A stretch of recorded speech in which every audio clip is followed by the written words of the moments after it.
Hi நண்பா! இந்த வீடியோல எத பத்தி பார்க்க போறோம் அப்படின்னு கேட்டீங்கன்னா, நம்ம சூர்யா சார், பாபி டியோல, திஷா படம் நடிச்சு தியேட்டர்ல ரிலீஸ் ஆகிற கங்குவா படம் எபிசோடு தான் பார்க்க போறோம். ஃபர்ஸ்ட் இந்த படத்தோட கதை என்ன அப்படின்னு கேட்டீங்கன்னா இப்ப இருக்கிற பிரசன்ட் நம்ம சூர்யா சார் பேரு பார்த்தீங்கன்னா, பிரான்சிஸ். இவரும் நம்ம திஷா பட்டாணியும் பார்த்தீங்க அப்படின்னா போலீஸ் கீழ ஜஸ்ட் ஒரு டிடெக்டிவ் மாரி வேலை செய்றாங்க. ஆக்சுவலி இவங்க என்ன வேலை பண்றாங்க அப்படின்னா இவங்க பேட் பீப்பிள்லாம் கண்டுபிடிச்சு அவங்கள போலீஸ்ட்ட ஒப்படைக்கிறது தான் இவங்களோட வேலை. அதுக்கான பேமெண்ட் அவங்களுக்கு கிடைச்சிரும். இந்த டைம்ல பார்த்தீங்க அப்படின்னா சைஃபை லேப்ல இருந்து ஒரு ஜிட்டான்ற ஒரு பையன் தப்பிச்சு போயிடுறான். அவன் பார்த்தீங்க அப்படின்னா யார் கண்ணுல தென்படுறான்னா, நம்ம சூர்யா சார் கண்ணுல தான் தென்படுறான். அவரும் பார்த்தீங்கன்னா இவன பார்க்கிறப்போலாம் ஜஸ்ட் ஒரு பெர்சனல் கனெக்ட் இருக்கிற மாரி இருக்கும். எங்கேயோ அவன பார்த்த மாரி ஒரு பெர்சனல் கனெக்ட் இருக்கும். அதே மாரி தான் அவனுக்கும் நம்ம சூர்யா சார பார்க்கிறப்போ ஒரு பெர்சனல் கனெக்ட் இருக்கும். இதனாலேயே பார்த்தீங்க அப்படின்னா இவரு பெர்சனல் கனெக்ட் இருக்கிறப்போ இவருக்கு என்ன தோணுது? இவருக்கு இந்த பாஸ்ட்ல இருக்கிறதா ஞாபகம் வந்துச்சா? இவன் இந்த ஜிட்டான்ற பையன் அந்த பாஸ்ட்க்கும் பிரசன்ட்க்கும் எப்படி அந்த கனெக்டிவ் ஃபேக்டர் குடுக்குறான்றது தான் இந்த ஒட்டுமொத்த கங்குவா படத்தோட ஸ்டோரியே. இந்த படத்தோட பாசிட்டிவ் என்ன அப்படின்னு கேட்டீங்கன்னா, நம்ம சூர்யா சாருக்கு தானுங்க நடிப்பு நாயகன்னு சொல்லியிருக்காங்க. சும்மா அவங்க சொல்லியிருக்காங்க. அந்த மனுஷன் பாருங்க 2 லுக் காமிச்சிருக்காங்க. ஒண்ணு பிரான்சிஸ் லுக், ஒண்ணு கங்குவா கேரக்டர் லுக். 2மே பார்த்தீங்கன்னா செம்மையா பண்ணியிருக்காங்க. இவர தவிர வேற யாருமே அந்த கேரக்டர் ரீப்ளேஸ்பிள் பண்ணவே முடியாது. அந்த அளவுக்கு பார்த்தீங்கன்னா, சூர்யா சார் வெளுத்து வாங்கியிருக்காரு. எஸ்பெஷலி எல்லாருமே இந்த கங்குவா கேரக்டர் மேல தான் நெறைய ஹைப்பா இருந்திருப்பாங்க. பட் எனக்கு பெர்சனலி பார்த்தீங்க அப்படின்னா, பிரான்சிஸ் லுக் செம்மையா இருந்தாரு. செம்ம ஸ்டைலிஷா, கிளாஸா, மாஸா இருந்தாப்புல. இந்த லுக் பார்த்தீங்கன்னா எனக்கு எத ரிஃபர் பண்ணுது அப்படின்னா, அஞ்சான் லுக்க தான் ரிஃபர் பண்ணுச்சு. அந்த அஞ்சான் படத்தோட லுக்க பார்த்தீங்கன்னா, அப்படியே இங்க கொண்டு வந்துரும். பட் அங்க கொஞ்சம் கொஞ்சம் டியூன் பண்ணியிருக்காங்க. பட் இது பொறுத்தவரைக்கும் பார்த்தீங்கன்னா, பிரான்சிஸ் லுக் செம்மையா இருந்துச்சுங்க. அவர் எப்ப அவர் பட்ட கேரக்டர் எப்படின்னா அவர் கொடுத்த கேரக்டர் எப்படின்னா ஸோ ஒரு கால்மா, ஒரு ஃபன் ஃபீல்டா எந்த சிச்சுவேஷன் இருந்தாலும் கால்மா ஹேண்டில் பண்ணக்கூடிய ஆளு. பட் அப்படியே ஆப்போசிட்டா நீங்க பார்த்தீங்க அப்படின்னா, கங்குவா கேரக்டர் பார்த்தீங்கன்னா, ஃபுல்லா ஆப்போசிட்டா இருக்கும். அவரு பார்த்தீங்க அப்படின்னா ஒரு வாரியரா நிப்பாரு. எவன் வந்தாலும் அடிச்சு முன்னுக்கு நான் முன்னுக்கு நிக்கிறோம்டா என்ற அளவுக்கு ஒரு தைரியமான ஒரு ஆளு. அவரை பார்த்தாலே நம்மளுக்கே ஒரு கூஸ் பம்ப்ஸ் ஆகும். பிரான்சிஸ் விட நீங்க அந்த கூஸ் பம்ப்ஸ் பார்க்கணும் அப்படின்னா டெஃபினட்டா நீங்க கங்குவா கேரக்டர் தான் நீங்க மிகப்பெரிய ஒரு சக்க போட போகுதுன்னு நான் சொல்லுவேன் இந்த படத்துல. அந்த அளவுக்கு 2 பேருமே 2 கேரக்டருமே பார்த்தீங்க அப்படின்னா டிஃபரெண்டா காமிச்சிருக்காரு சூர்யா சார்.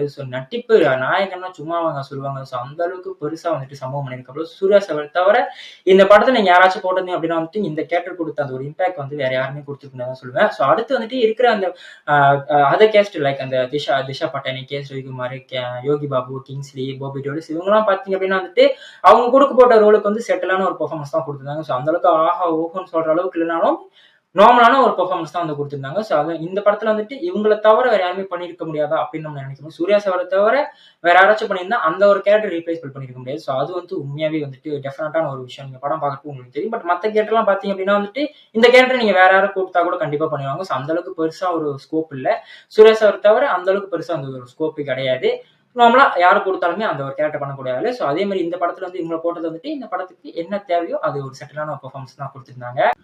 அடுத்து இந்த படத்துல மிகப்பெரிய பாசிட்டிவான விஷயம் கேட்டீங்கன்னா, சினிமாட்டோகிராஃபர் படம் ஃபுல்லா ஒரு ஸ்டாண்ட் அவுட்டான ஒரு ஒர்க் குடுத்திருக்காருன்னு தான் சொல்லுவேன். அந்த அளவுக்கு பார்த்தீங்க அப்படின்னா ஒரு பாஸ்ட்டுக்கும், ஒரு பிரசன்ட்க்கும் அந்த 2 டைம்லைனுக்கும் பார்த்தீங்க அப்படின்னா நம்ம ஒரு பாஸ்ட்டுக்கு அந்த ஒரு பாஸ்ட் போர்ஷன் போறப்போ, கண்டிப்பா அந்த ஒரு மூட கரெக்ட்டா செட் பண்ணிடுறாரு. அதே மாரி பிரசன்ட் டைம்லைனுக்கு வர்றப்போ, அதே மாரி பார்த்தீங்க அப்படின்னா ஒரு மூட செட் பண்ணிடுறாரு. 2த்துக்கும் டிஃபரன்ஷியேட் பண்ணி அழகா சினிமாட்டோகிராஃபி பண்ணியிருந்தாரு. உண்மையாவே எனக்கு ரொம்பவே பிடிச்சிருந்துச்சு. இந்த படம் பார்த்து முடிச்சு வரப்போ, உங்களுக்கு இந்த சினிமாட்டோகிராஃபியோட ஒர்க் பார்த்தீங்க அப்படின்னா ஸ்டாண்ட் அவுட்டா உங்களுக்கு தெரியும். அந்த அளவுக்கு வெளுத்து வாங்கியிருக்காரு. குடுக்குற ஒவ்வொரு ஃப்ரேமும் பார்த்தீங்கன்னா எஸ்பெஷலி பிரசன்ட் போர்ஷன்ல இருக்கிற ஒவ்வொரு ஃப்ரேமும் பார்த்தீங்கன்னா செம்மையா கிறிஸ்டல் கிளியரா இருந்துச்சு. அது நம்ம கங்குவா செகண்ட் ட்ரெய்லர்லயே பார்த்திருப்போம்.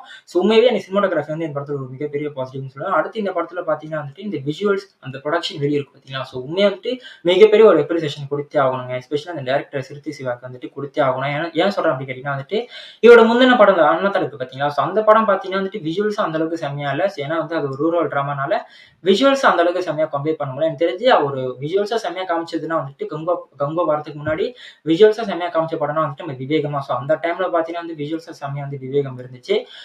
அஜித் குமார் சார் கேரியிலே one of the best visual treatment படம்னா அந்த படம் தான் நான் சொல்வேன். அதே மாதிரி பார்த்தீங்கன்னா அதே ஒரு விஷயத்த பார்த்தீங்கன்னா நம்ம சூர்யா சார் கொடுத்துருக்காரு. இந்த ஒரு விஷுவலா இந்த படத்தை நீங்க பார்க்குறப்போ டெஃபினட்டா இது சிறுத்தை சிவா தான் நம்ம எடுத்தாரான்ற அளவுக்கு நம்ம பெரிய டவுட் வந்துடும். அந்த அளவுக்கு விஷுவலா பார்த்தீங்க அப்படின்னா செம்மையா பண்ணிருப்பாரு. அதுவும் பார்த்தீங்கன்னா பிரசன்ட் போர்ஷன் இருக்கிறவங்க பார்த்தீங்கன்னா இந்த போர்ஷன்லாம் பார்க்குறப்போ அந்த பிரசன்ட் போர்ஷன்லாம் பார்க்குறப்போ ஒரு அட்வான்ஸ் ஃபியூச்சர் இருக்கிற மாதிரியே ஒரு ஃபீலிங் ஆகும். அந்த அளவுக்கு விஜுவல்ஸ் செம்மையா காமிச்சிருப்பாப்புல. எனக்கு ரொம்பவே பிடிச்சிருந்துச்சு.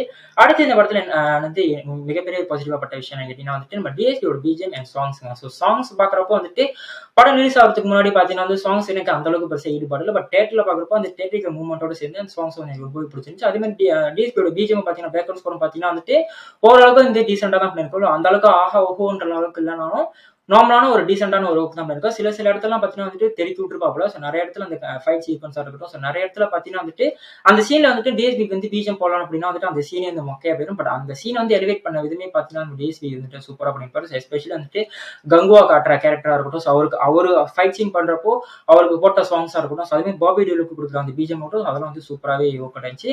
ஸோ அடுத்து இந்த படத்துல ஒரு மிகப்பெரிய பாசிட்டிவான விஷயம் கேட்டீங்கன்னா வந்துட்டு இந்த படத்தோட ஃபைட் சீன்ஸ் தாங்க. இந்த படத்தோட ஃபைட் சீன்ஸ் பார்த்தீங்கன்னா வந்துட்டு உண்மையாவே வந்து நார்மலா இருந்துச்சு. ஒரு கமர்ஷியல் படத்துல வந்து என்னென்ன பார்க்க நம்ம விரும்புவோமோ அதுக்கு வந்து ஏத்த மாதிரி வந்துட்டு பேக்கேஜ்ல அந்த ஒரு ஃபைட் சீன்ஸ் வந்து கொடுத்திருந்தாங்க. ஸோ கமர்ஷியல் படத்துல என்ன நம்ம எப்படிலாம் ஃபைட் சீன் பார்ப்போமோ அதுல வந்து சூப்பரா ஒரு விஷயத்தை கூட பிஸ்டு தட்டாம வந்துட்டு சூப்பரா வந்து பண்ணியிருந்தாங்க. ஸோ இதுதான் நண்பா என்னை பொறுத்த வரைக்கும் இந்த கங்குவா பொறுத்த வரைக்கும் பாசிட்டிவா பட்ட விஷயமே. நெகட்டிவ் என்ன அப்படின்னு கேட்டீங்கன்னா வந்துட்டு இந்த படத்தோட ஃபர்ஸ்ட் ஹாஃப் பார்த்தீங்க அப்படின்னா வந்துட்டு எனக்கு வந்து இந்த ஃபர்ஸ்ட் ஹாஃப் பார்த்து முடிச்சதுக்கு அப்புறமே ஒரு முழு படம் பார்த்த ஒரு ஃபீல் வந்து நம்மளுக்கு கிடைக்குது. ஸோ அந்த அளவுக்கு பார்த்தீங்கன்னா வந்துட்டு போட்டு வந்து ஃபிளாஷ்பேக் போர்ஷன் வந்து வெளுத்து வாங்கியிருப்பாங்க. ஸோ ஃபிளாஷ்பேக் போர்ஷன் வந்து நான் நினைச்சேன் ஓகே ஒரு நல்ல ஒரு தரமான ஒரு செய்தியா இருக்கும். ஏன்னா வந்துட்டு அவங்க வந்து அந்த படம் ஸ்டார்ட் பண்ண விதம் பார்த்தீங்க அப்படின்னா வந்துட்டு ஒரு ஃபிளாஷ்பேக்ல என்னமோ நடந்திருக்கு. ஒரு பெரிய சம்பவம் நடந்திருக்கிற மாதிரி தான் வந்துட்டு ஒரு பில்டப் கொடுப்பாங்க. ஸோ அது பார்க்கறப்பே வந்துட்டு ஓகே ஃபிளாஷ்பேக்ல வந்து என்னமோ ஒரு சம்பவம் நடந்திருக்கு. ஒரு கியூரியாசிட்டி ஃபேக்டர் வந்து அங்கேயே நமக்கு வந்துட்டு ஒரு கிரியேட் பண்ணும். ஓகே சம்திங் வந்துட்டு அந்த ஃபிளாஷ்பேக் போர்ஷன் நல்லா இருக்கும். ஸோ பிளஸ் வந்து அந்த ஜெட்டான்ற அந்த கனெக்டிங் ஃபேக்டரோட கேரக்டர் பார்த்தீங்கன்னா, ஸோ அவரும் பார்த்தீங்க அப்படின்னா வந்துட்டு நல்ல ஒரு பெர்ஃபார்மன்ஸா கொடுத்துருப்பாரு. ஸோ அதனாலேயே பார்த்தீங்கன்னா வந்துட்டு ஓகே சம்திங் இன்னும் நடந்திருக்கு. ஸோ கங்குவா பொறுத்த வரைக்கும் சம்திங் வந்துட்டு ஃபிளாஷ்பேக்ல நடந்திருக்கு. ஸோ அது ஒரு கியூரியாசிட்டி ஃபேக்டரா வந்து நமக்கு இருந்துச்சு. பட் அந்த ஃபிளாஷ்பேக் போர்ஷன் ஆரம்பிச்சது பார்த்தீங்க அப்படின்னா வந்துட்டு எப்படா அந்த ஃபிளாஷ்பேக் போர்ஷன் முடிப்பின்ற அளவுக்கு வந்து போயிடுச்சு. ஸோ அந்த அளவுக்கு பார்த்தீங்கன்னா வந்துட்டு நிறைய சீன்ஸை அந்த ரன் டைம் இழுக்கிறதுக்காகவே வந்துட்டு நிறைய சீன்ஸை வந்து ஃபிளாஷ்பேக்ல போர்ஷன் வந்துட்டு போட்டு வந்து இழுத்து பெருசாக்கி வச்சிருக்காங்க. ஸோ அந்த அளவுக்கு வந்துட்டு ஃபர்ஸ்ட் ஹாஃபே பார்த்தீங்கன்னா வந்துட்டு ஃபிளாஷ்பேக் போர்ஷன் வந்துடும். ஸோ அதிலேயே பார்த்தீங்கன்னா ஃபர்ஸ்ட் ஹாஃப் வந்து இப்போ ஒரு முழு படம் பார்த்த ஒரு ஃபீல் வந்து கிடைக்குது. ஸோ செகண்ட் ஹாஃப்லாம் பார்க்குறப்போ வந்து இன்னொரு படம் பார்த்த ஒரு ஃபீல் கிடைக்குது. ஸோ அந்த அளவுக்கு வந்து பெருசா வந்து சீன்ஸ் இன்னும் கொஞ்சம் இழுத்து வந்து வச்சிருக்காங்க. ஸோ அதுவே இந்த படத்துக்கு ஒரு மிகப்பெரிய நெகட்டிவா பட்டுச்சு. ஏன்னா ஃபர்ஸ்ட் ஹாஃப்ல பார்த்தீங்கன்னா வந்துட்டு அந்த அளவுக்கு பெருசான ஒரு ஸ்க்ரீன் பிளே வந்துட்டு அந்த அளவுக்கு பேஸா ஸோ அந்த அளவுக்கு வந்து செம்மையா ஃபாஸ்டா வந்து படபடன்னு போற மாதிரிலாம் இல்ல. நார்மலா எல்லாமே வந்துட்டு ஃபர்ஸ்ட் ஹாஃப் பார்த்தீங்கன்னா வந்து ஃபுல்லா வந்து ஃபிளாட்டா தான் இருக்கும். அங்கங்க அந்த கூஸ் பம்ப் சீன்ஸ் இருக்கும். அங்கங்க வந்து எலிவேஷன் சீன்ஸ் இருக்கும். ஸோ இன்டிமேஷன் வந்துட்டு சூப்பராவே முடிச்சிருந்தாங்க. ஸோ அந்த சீன்ஸ் தவிர மத்தபடி இருக்கிற அந்த ஃபர்ஸ்ட் ஹாஃப் இருக்கிற போர்ஷன்ஸ்லாம் பார்த்தீங்க அப்படின்னா வந்துட்டு நார்மலா வந்து ஒரு ஃபிளாட்டா ஒரு சீன்ஸா தான் எடுத்திருப்பாங்க. ஸோ அதனாலேயே பார்த்தீங்கன்னா வந்து ஃபர்ஸ்ட் ஹாஃப் வந்து நார்மலா வந்து ஒரு ஆவரேஜான ஒரு ஃபர்ஸ்ட் ஹாஃபா தான் போயிருச்சு. ஸோ அதனாலேயே ஃபர்ஸ்ட் ஹாஃப் பார்க்குறப்போ எனக்கு முழு படம் பார்த்த ஒரு ஃபீல். அதே மாதிரி செகண்ட் ஹாஃப் பார்க்குறப்போ இன்னொரு முழு படம் பார்த்த ஒரு ஃபீல் வந்து டெஃபினட்டா வந்து உங்களுக்கு கண்டிப்பா கொடுக்கும். ஸோ அடுத்து இந்த படத்துல மிகப்பெரிய என்ன பிரச்சனை அப்படின்னு கேட்டீங்கன்னா வந்துட்டு இந்த படத்துல வந்துட்டு இந்த ஃபைட் சீன்ஸ்லாம் வச்சிருக்காங்க. ஸோ இந்த ஃபுல்லா பார்த்தீங்கன்னா வந்துட்டு பக்கா ஒரு கமர்ஷியல் படம் தான். ஸோ இது வந்து நீங்க வந்துட்டு இது வந்து ஒரு ரியல் ஸ்டோரி அப்படின்னு சொல்லிட்டு பார்க்கவே முடியாது. இது ஃபுல்லா வந்து ஒரு பக்கா ஒரு கமர்ஷியல் ஸ்டோரியா வந்து எடுத்துக்கிறாங்க. ஸோ அதனாலேயே பார்த்தீங்கன்னா வந்து படத்துல வந்து எக்கச்சக்கமான லாஜிக் மிஸ்டேக். ஸோ அதெல்லாம் வந்துட்டு நீங்க லாஜிக் மிஸ்டேக்லாம் பார்க்குற ஆளா இருந்தா வந்துட்டு இந்த படத்தை வந்து உங்களுக்கு இல்லைன்னு சொல்லுவேன். ஸோ எக்கச்சக்கமான வந்து லாஜிக் மிஸ்டேக். ஸோ நம்மளுக்கே வந்துட்டு யோசிப்போம் எப்படா அதெல்லாம் சாத்தியம். அதுவும் அந்த ஃபைட் சீன்ஸ் எல்லாம் பார்க்குறப்போ வந்துட்டு நம்மளுக்கே வந்துட்டு எப்படி இதெல்லாம் சாத்தியம். ஸோ அதுவும் முதல்ல பண்ற ஃபைட் சீன்ஸ் வந்து சூப்பராகவே இருந்துச்சு. பட் இருந்தாலுமே அதை பார்க்குறப்போ வந்து அன்பிலீவபிளா இருக்கு. என்னப்பா இது அந்த அளவுக்கு பெருசா வந்துட்டு இல்லையா அந்த முதலே சைஸ் பாத்தீங்க அப்படின்னா வந்துட்டு 2 பேரை சேர்க்கலாம். அப்பதான் அந்த முதல்ல சைஸே வரும். பட் இவரு பாத்தீங்கன்னா கங்கா கேரக்டர் பாத்தீங்கன்னா வந்துட்டு அந்த அந்த முதல்ல கொலை பண்ற சீன்ஸ்லாம் வரும். ஸோ அதை நம்ம ட்ரெயிலே பார்த்துருப்போம். ஸோ அதை பார்க்குறப்போ நல்லா தான் இருந்துச்சு. பட் இருந்தாலும் வந்துட்டு அந்த லாஜிக் மிஸ்டேக் வந்து அங்கே இருக்குது. ஸோ இதுமாதிரி நிறைய எக்கச்சக்கமான லாஜிக் மிஸ்டேக் இருக்குது. அதே மாதிரி கிளைமேக்ஸ்ல பார்த்தீங்கன்னா அங்கே வந்துட்டு குபீரான ஒரு விஷயம் நிறைய விஷயம் பண்ணியிருப்பாங்க. ஸோ ஏரோப்ளேன்ல இருந்து நிறைய சண்டை போடுற மாதிரி நிறைய சீன்ஸ் வந்து பார்த்தீங்கன்னா வந்துட்டு லாஜிக் மிஸ்டேக் வந்து எக்கச்சக்கமா கொட்டி கிடக்குது. ஸோ இந்த நீங்க லாஜிக் பார்க்குற ஆளா வந்துட்டு கண்டிப்பா இந்த படம் வந்து உங்களுக்கான கிடையவே கிடையாது. ஸோ அடுத்து இந்த படத்துல மிகப்பெரிய நெகட்டிவ் என்ன அப்படின்னு கேட்டீங்கன்னா வந்துட்டு டிஎஸ்பியோட பீச் வந்து நான் சொன்ன மாதிரி தான் அங்கங்க டீசென்டா இருந்துச்சு.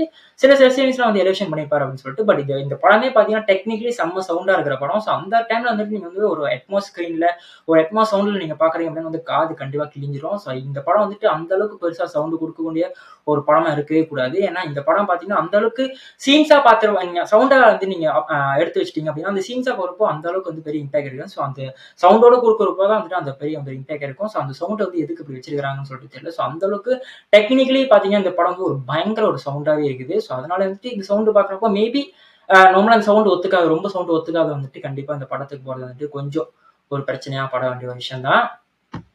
ஸோ இந்த படத்துல ஒரு மிகப்பெரிய நெகட்டிவான விஷயம் என்னன்னு கேட்டீங்கன்னா வந்துட்டு இந்த படத்தோட கிளைமேக்ஸ் ஒன்று இருக்குங்க. ஸோ ப்ரீ கிளைமேக்ஸ்க்கு முன்னுக்கு வந்து ஒரு ஃபைட் சீன்ஸ் நடக்கும். ஸோ அது வந்துட்டு ஒரு பாஸ்ட் போர்ஷன் நடக்கிற ஒரு ஷிப்ல நடக்கிற ஒரு விஷயம் ஒரு ஃபைட் சீக்வன்ஸ் தான். ஸோ அதுவுமே பார்த்தீங்க அப்படின்னா வந்துட்டு நம்மளுக்கு வந்து ஒரு இரிட்டேட் மூமெண்ட்டாக போயிடும். ஏன்னா வந்துட்டு அங்கே இருக்கிற அந்த ஜெட்டான்ற ஒரு கேரக்டர் வந்து பார்த்தீங்க அப்படின்னா வந்துட்டு கங்கா கங்கான்னு கத்தி கத்தி கத்தி கத்தி பார்த்தீங்கன்னா, இந்த படமே ஒரு டெக்னிக்கலி சவுண்ட் படம்னு நான் சொன்னேன். ஸோ அந்த டைம்ல பார்த்தீங்கன்னா, கங்கான்ற அந்த ஒரு வார்த்தைய வந்துட்டு ஒரு 10 தடவைக்கு மேலயாச்சும் சொல்லியிருப்பாங்க. அதுவும் கத்தி கத்தி கத்தி ஒரு 10 தடவைக்கு மேலயாச்சும் சொல்லியிருப்பாங்க. ஸோ படம் முடிஞ்சு வெளிய வரப்போ, நம்ம காதெல்லாம் பார்த்தீங்கன்னா, கங்கா கங்கா கங்கான்ற மாரி தான் வந்துட்டு நம்மளுக்கு ஃபுல்லா வந்து தோணும். ஸோ அதனாலேயே பார்த்தீங்கன்னா, ஒரு இரிட்டேட் மூவ்மெண்ட்டா போயிருச்சு. அது எதுக்காக சிவா சார் வந்து இப்படி வச்சிருக்காருன்னு தெரியல. ஒரு 2 தடவ கூவலாம், 3 தடவ கூவலாம். அதுக்குன்னு இத்தன தடவ 10, 15 தடவ கூவுனா எப்படிதான் படத்த பார்க்குறது? ஆக்சுவலி இந்த ஒரு சீன்ஸாச்சும் ஆக்சுவலி நல்லா இருந்திருக்கும். இன்கேஸ் படம் வந்து டெக்னிக்கலி வந்து சவுண்டா இல்லாம இருந்தா, அந்த சீன் நல்லா இருந்திருக்கும். பட் இது டெக்னிக்கலி சவுண்டா இருக்கிறதுனால, அது ஒவ்வொரு தடவ அந்த ஜெட்டான்ற ஒரு கேரக்டர் வந்து கங்கா கங்கான்னு கத்துறப்போ, அந்த அளவுக்கு சுத்தமா வந்துட்டு ஒரு ஒரு எமோஷனல் கனெக்டும் இல்ல. அது பார்க்கறப்போ ஒரு இரிட்டேட் மூவ்மெண்ட்டா தான் வந்து இருந்துச்சு.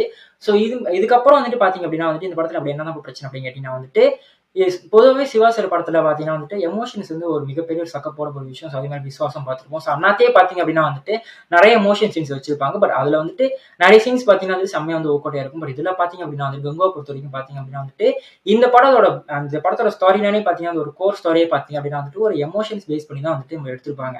ஸோ அந்த எமோஷன்ஸ் பார்த்தீங்கன்னா வந்துட்டு, நெறைய இடத்துல வந்து எமோஷன்ஸ் வந்து கரெக்ட்டா எங்க வைக்கணுமோ அத கரெக்ட்டா வச்சிருக்காங்க. பட் எதுவுமே வந்துட்டு 1% கூட எனக்கு கனெக்ட்டே ஆகவே ஆகல.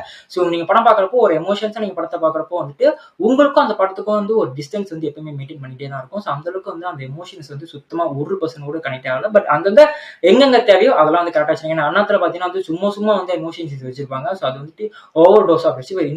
இந்த படத்துல பார்த்தீங்க அப்படின்னா வந்து கரெக்ட்டா எங்கெங்க வைக்கணுமோ அதெல்லாம் வந்து கரெக்ட்டா வச்சிருப்பாப்புல. அந்த பிளேஸ்மெண்ட் நல்லா இருக்கும். பட் அது வந்து எழுதின விதம், அந்த கன்வே பண்ற விதம் வந்துட்டு அந்த அளவுக்கு பெருசா வந்துட்டு சுத்தமா வந்து உட்காரவே கிடையாது.